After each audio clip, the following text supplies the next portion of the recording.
vous poser une question un peu polémique peut-être, mais en tous les cas, la voici. Foot féminin, a-t-on encore le droit de ne pas aimer? C'est vrai que certains, Laurence Marchantaine, nous disent c'est comme s'il y avait une injonction à soutenir les Bleus, peut-être plus que les Bleus hommes parce que ce sont des femmes, parce que c'est nouveau, parce qu'il faut aller dans ce sens-là. Est-ce que vous l'entendez, cette injonction?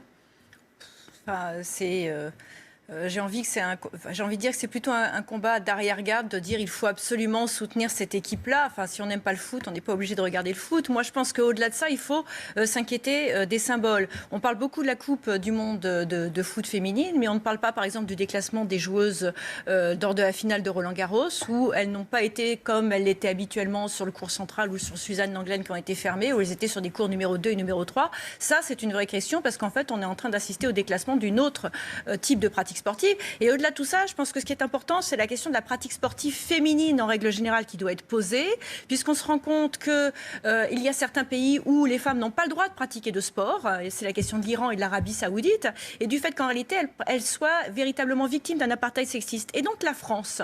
Aujourd'hui, ces pays ne participent pas parce qu'ils n'ont pas été sélectionnés, mais ces pays feront partie des Jeux Olympiques en 2024 à Paris. Et je pense qu'aujourd'hui, la France doit être porteuse de ces valeurs universalistes, qui sont l'égalité homme-femme, qui sont l'application de la Charte olympique, qui demande comme principe, dans son article 50, qu'il n'y ait pas d'affichage politique ou religieux.